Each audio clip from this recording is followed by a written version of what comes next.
Hola estudiantes, mi nombre es Camila González, yo soy profesora de biología del Liceo Andalién de Concepción y el día de hoy les traigo un tema de segundo medio, que corresponde a la unidad número 1 de coordinación y regulación corporal.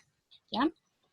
Hoy día vamos a ver el sistema nervioso, función y organización del sistema nervioso central principalmente. Comencemos.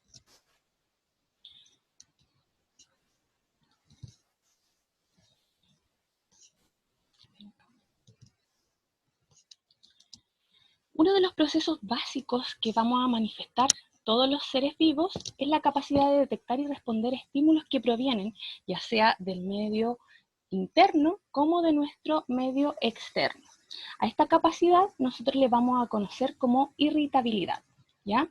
Nuestro sistema nervioso va a ser el sistema más complejo y sofisticado del cuerpo y va a tener esta capacidad de irritabilidad. Además, va a tener la importante misión de regular y coordinar las funciones y actividades del cuerpo. Vamos a ver la función general del sistema nervioso. ¿Ya? Las funciones generales del sistema nervioso van a ser 3 y juntas nos van a permitir responder a los estímulos. Estas funciones son función sensitiva, integradora y motora. ¿Ya? La función sensitiva corresponde a la detección o recepción de los estímulos, tanto internos como externos. También vamos a tener una función integradora en donde el sistema nervioso va a analizar la información que provenía, ¿cierto?, de, por ejemplo, de nuestros órganos de los sentidos, ¿cierto? Va a almacenar una parte de la información y va a tomar acciones a seguir. Y por último, va a tener una función motora que va a responder a estos estímulos produciendo, por ejemplo, contracciones musculares o secreciones glandulares. Acá nosotros podemos ver un ejemplo en el que la persona va a recibir un estímulo a través del sentido del tacto, porque va a tocar el fuego de una vela. Ese estímulo, ¿cierto? Esa sensación que va a captar va a ir, en este caso, a la médula espinal, que es un centro elaborador, va a almacenar esta información y va a producir la mejor respuesta que se adapte a este estímulo y va a emitir esta respuesta a través de músculo, el músculo del brazo, haciendo que éste se contraiga y la respuesta que se produzca va a ser que la persona saque el dedo del fuego, ¿cierto?, del estímulo inicial, ya que probablemente le provoca dolor. ¿Ya? Vamos a ver la organización del sistema nervioso. El sistema nervioso se va a dividir en sistema nervioso central, que nosotros lo abreviamos con la sigla SNC, y va a controlar y elaborar respuestas frente a estímulos tanto internos como externos. Por otra parte, vamos a también dividirlo en sistema nervioso periférico, que lo abreviamos con la sigla SNP, y va a ser el medio de comunicación desde y hacia el sistema nervioso central. ¿Ya? Por su parte, el sistema nervioso central se va a subdividir en encéfalo y médula espinal, y estos a su vez también van a tener subdivisiones, en el caso del encéfalo, que vamos a conocer hoy en día. Hoy solamente vamos a ver las estructuras que componen el sistema nervioso central y las funciones que realizan cada una de esas estructuras. Comencemos. El sistema nervioso central va a estar compuesto de dos estructuras, que van a ser el encéfalo, que nosotros vemos acá en esta parte de arriba y que se va a alojar en la parte del cráneo, ¿cierto? Y saliendo desde el encéfalo vamos a tener un largo cordón llamado médula espinal. El encéfalo, a su vez, está subdividido en tres estructuras. Estas van a ser el cerebro, el cerebelo y el tronco encefálico. ¿Quién ocupa el mayor espacio dentro del encéfalo? Como vemos acá en la imagen de la derecha, va a ser el cerebro, y que muchas veces nosotros confundimos y pensamos que solamente lo que se aloja en nuestra cabeza va a ser solamente el cerebro, pero como nosotros podemos ver acá, también se alojan estructuras como el cerebelo y el tronco encefálico. El primero que vamos a ver va a ser este famoso protagonista que tengo por acá, que corresponde a el cerebro, ¿ya? El cerebro, digo, va a ser el órgano que va a regir la conciencia, gobierna la afectividad, también la función intelectual como el pensamiento, la capacidad de aprendizaje, la memoria, el lenguaje y los actos. Además va a ser el iniciador de los movimientos voluntarios. Esta función es muy importante y es algo que lo diferencia también de la función de la médula espinal. El cerebro a su vez se va a dividir en el diencéfalo, ya que nosotros vemos acá en color naranjo en la imagen de la derecha, también llamado cerebro medio, y los hemisferios cerebrales, ya, el derecho y el izquierdo, ¿cierto? En el diencéfalo se va a encontrar un órgano muy importante llamado hipotálamo, que también pertenece al sistema endocrino, que es quien va a regular la acción de la glándula pituitaria, o llamado también hipófisis, y que va a regular obviamente la producción de hormonas, ¿ya? Como también dice acá nuestro Power, ¿cierto? Va a ser quien controla la producción de hormonas, también funciones nerviosas como el control de la temperatura, la sed, el hambre, el sueño y la vigilia, que es el estar despierto, ¿ya? Si ustedes pueden ver, y es lo que más caracteriza a el cerebro, es que tiene una serie de pliegues llamados surcos, y los que son un poquito, esos surcos más grandes, más pronunciados, van a llamarse circunvoluciones. Esto nos va a permitir subdividir al cerebro o a la corteza cerebral, que es la parte externa del cerebro, así como la corteza del árbol, que nosotros podríamos tocarla, subdividirla en 4 lóbulos, los lóbulos cerebrales, que nosotros podemos ver acá en la imagen de más entre medio en el lado izquierdo, ¿ya? Los lóbulos cerebrales son 4 y los vamos a ver a continuación. Cada uno realiza diferentes funciones. Ya, vamos a bajar un poco esto. Entonces, los lóbulos cerebrales tienen diferentes funciones. Por ejemplo, el lóbulo frontal, que va a estar en la parte de adelante de la frente de nuestro encéfalo, ¿cierto? Y nos va a permitir la producción del habla y del lenguaje. Nos va a permitir también planificar y fijar nuestra atención. También es quien nos permite memorizar datos a largo plazo y comprender lo que vemos y también regular nuestras emociones. También nos va a permitir comprender y reaccionar ante los sentimientos de los demás, es decir, a la emoción de la empatía. Por otro lado, vamos a tener el lóbulo parietal, que corresponde a la parte de arriba de nuestra corteza cerebral, y su papel tiene que ver con la percepción sensorial, el razonamiento espacial, es decir, cómo nosotros nos percibimos dentro del espacio, el movimiento de nuestro cuerpo y cómo nosotros nos vamos a orientar, ¿ya? Es también donde se capta la información sensorial relativa a la mayoría de nuestros órganos sensoriales. Entonces, aquí es donde se va a llegar esa información de parte de nuestros sentidos. Va a ser quien regula la sensación del dolor, la presión física y también la temperatura. Y nos va a permitir también comprender la naturaleza de los números y va a tener relación obviamente con las competencias que nosotros tengamos en matemáticas, ¿ya? Así que cuando nos va mal en matemáticas, ¿quién tiene que ver con eso? El lóbulo parietal, arribita. Aquí nos vamos a pegar cuando nos saquemos malas notas en matemáticas. Por otro lado, vamos a tener el lóbulo occipital, que se encuentra en la parte trasera del cerebro y va a participar en todo lo relacionado con la parte visual. Va a participar en los procesos de percepción y reconocimiento visual. Es clave en todo lo relativo a nuestro sentido de la visión. Nos ayuda también a diferenciar los colores y también va a participar en la elaboración de las emociones y los pensamientos. Y por último, vamos a tener el lóbulo temporal, que se aloja a los costados del cerebro, ¿cierto? Bien cerquita de nuestro oído, y nos va a ayudar a reconocer, por ejemplo, los rostros. Cuando nosotros ya hemos visto a alguien o no nos acordamos, esta persona yo la he visto en algún lugar, ahí está trabajando nuestro lóbulo temporal.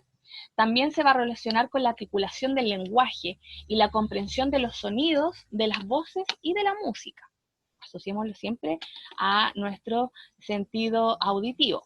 nos va a facilitar, perdón, el equilibrio, y también va a participar en la regulación de las emociones, como la motivación, la rabia, la ansiedad y también el placer.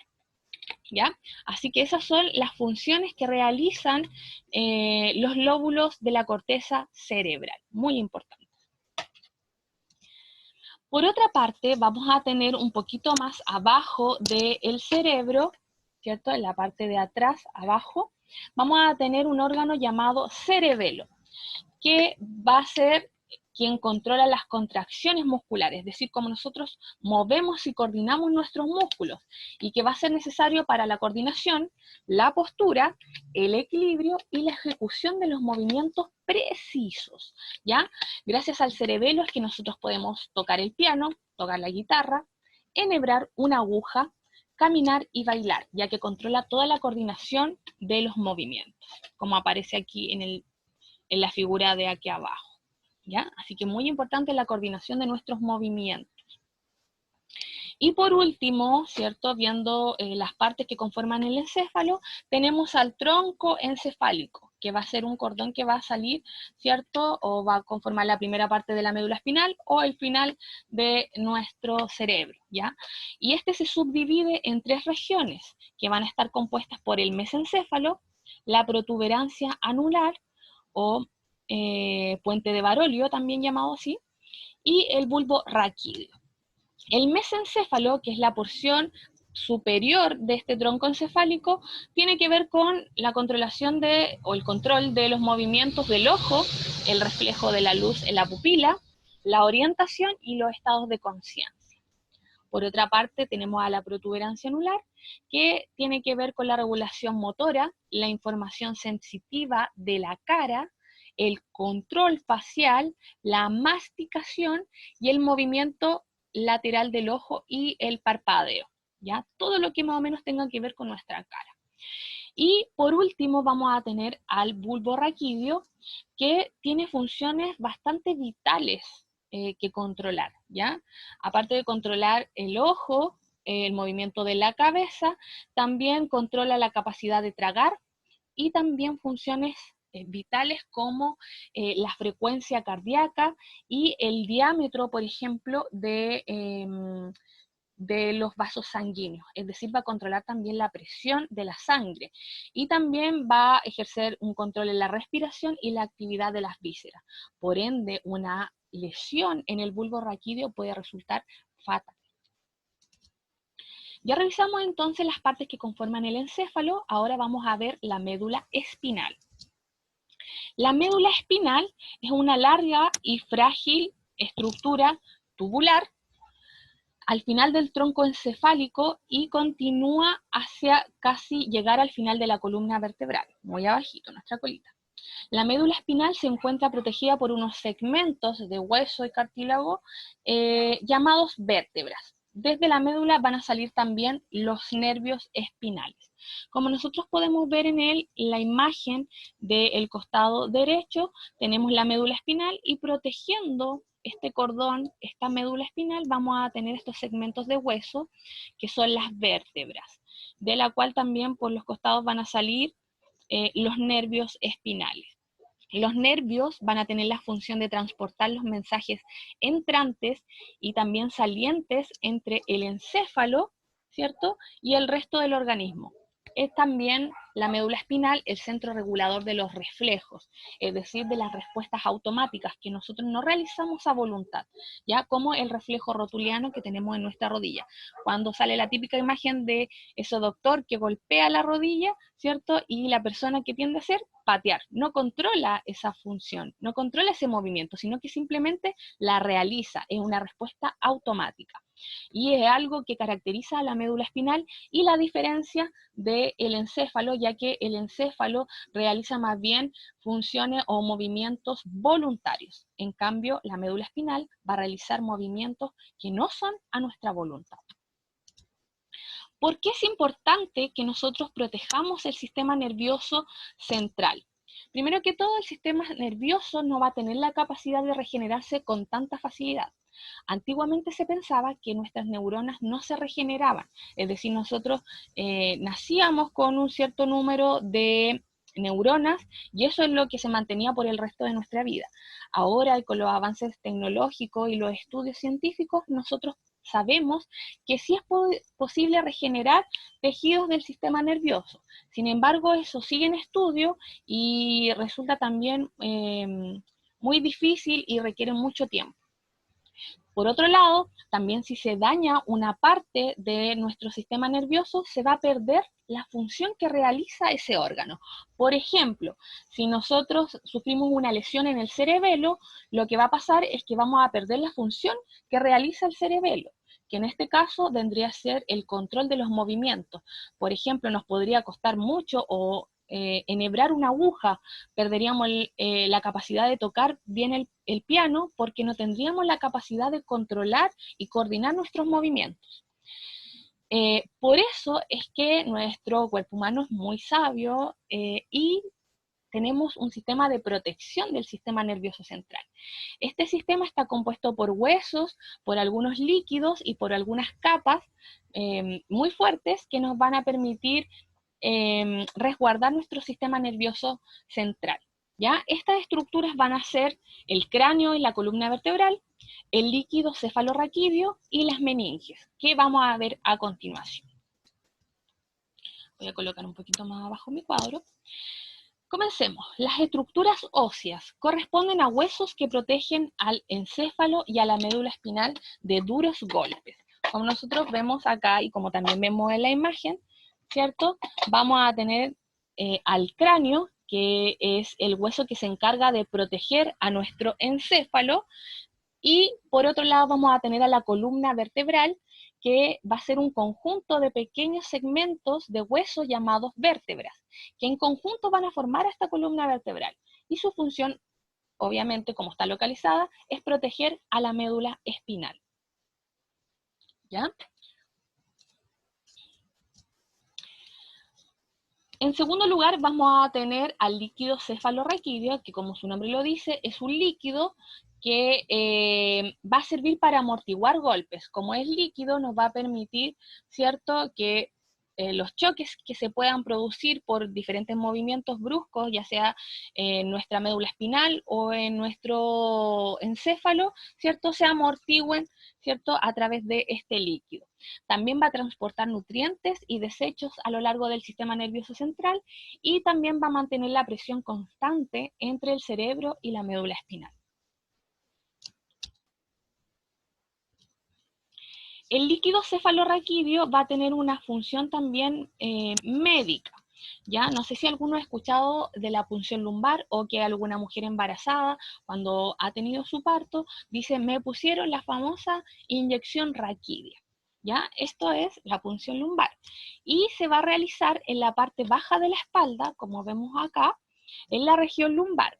Durante una punción lumbar se va a introducir una aguja entre dos huesos lumbares, entre estas vértebras, ¿ya? Si se dan cuenta, como esa parte no es de hueso, vamos a poder insertar esta aguja y poder extraer una muestra del líquido cefalorraquídeo, ya que es quien transita por el encéfalo, ¿cierto? Y por la médula espinal. Este líquido va a rodear el cerebro y la médula espinal para protegernos de lesiones. ¿Para qué se realiza esta famosa punción lumbar?